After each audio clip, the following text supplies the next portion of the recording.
Our company founder, RODTAG Dannemann, emigrated to the Bahia region, Brazil, in 1872 to devote himself to tobacco, his great passion.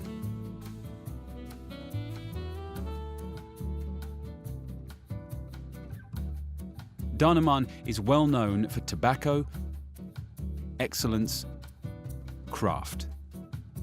We currently have operations in more than 60 countries, and today, Dannemann's name is synonymous with quality. From seed to smoke. Welcome to our world. Welcome to Terra Dannemann. It starts with the land. It must bask in tropical sun, sometimes far away from civilization. It's as if nature wants to create an adventure right from the start of sowing the seeds. In Brazil, an area named Mata Fina meets all the requirements to satisfy the tobacco plant. It is over there, across more than 1,000 hectares, that we grow our premium leaves. Seja bem-vindo à nossa sementeira aqui na Fazenda Santo Antônio.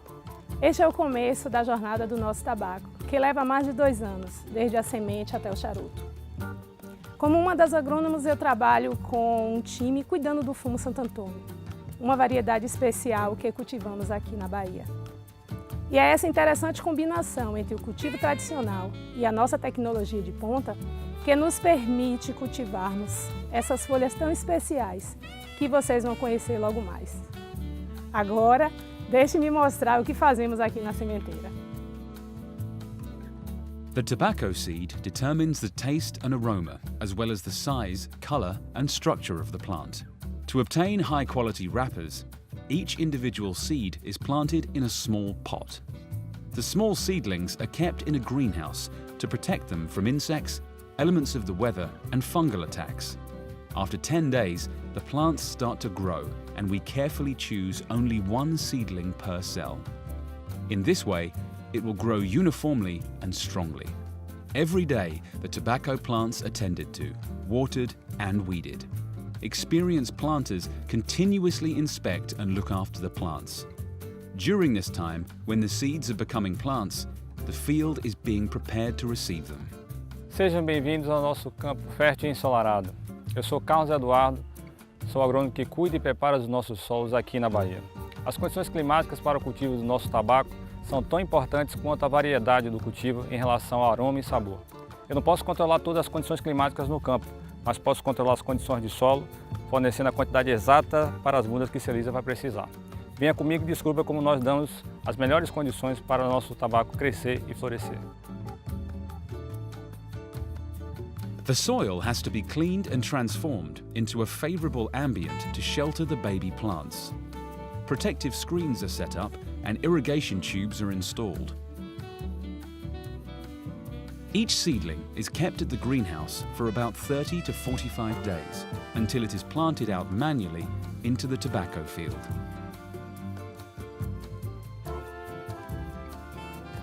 The first 5 days are essential for the tobacco plant. Each little plant needs to receive 1 liter of water per day in order to achieve uncompromising quality. The water is won from dams filled by rivers that cross the farm and then treated and stored in buffer tanks until it is needed. The water tanks are connected to field plots by underground PVC pipes.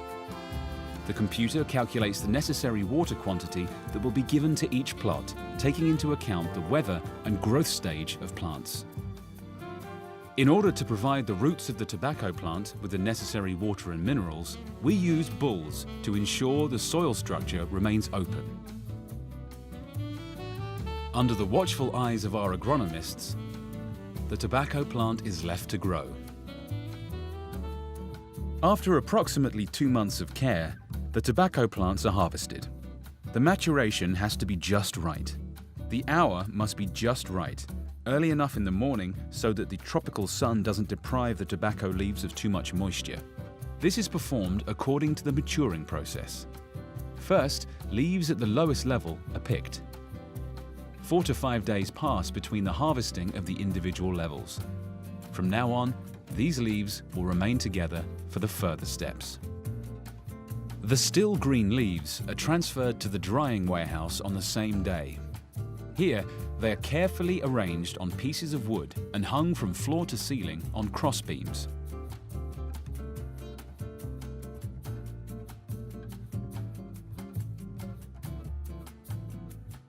The climate, the humidity, and the temperature have to be checked several times per day. In 20 to 45 days, the tobacco leaf loses its green color and slowly turns brown. During the process, the weight of leaves is reduced about 90%. Warmth is all that is needed for fermentation, the next step in the development of a fine tobacco leaf. Proper fermentation is a science in itself. At this step, sugar, protein, and nicotine are broken down. Undesirable aroma components evaporate, the leaf becomes elastic, acquires its natural aroma and uniform color. Leaves are carefully placed into boxes arranged in fermentation barns. No machine can tell when the process is finished. It takes the knowledge and experience of an expert. He has to consider the color, elasticity, and brightness to decide when it is time to move to the next step.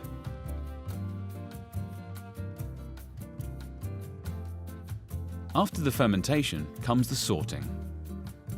They are sorted again and again.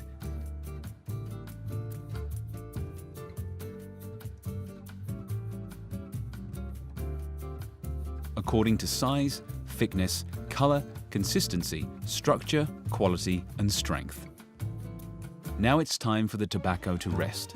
The fully fermented and sorted leaves are packed in bales, and then they are left in peace to mature for at least 1 year.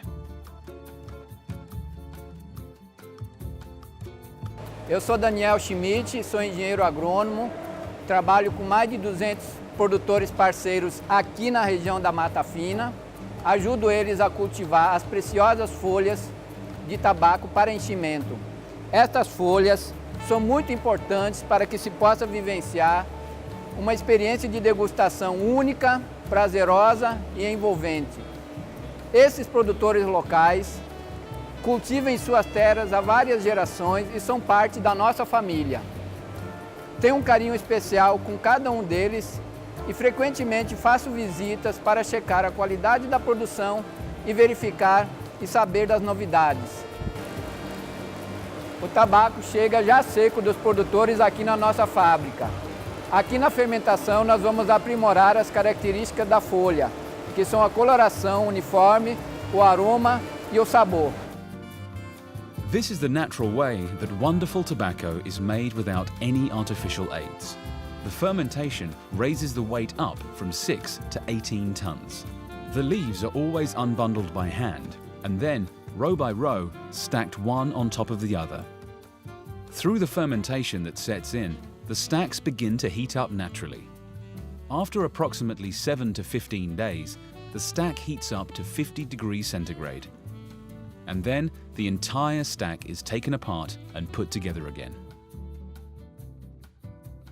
The temperature is measured several times a day.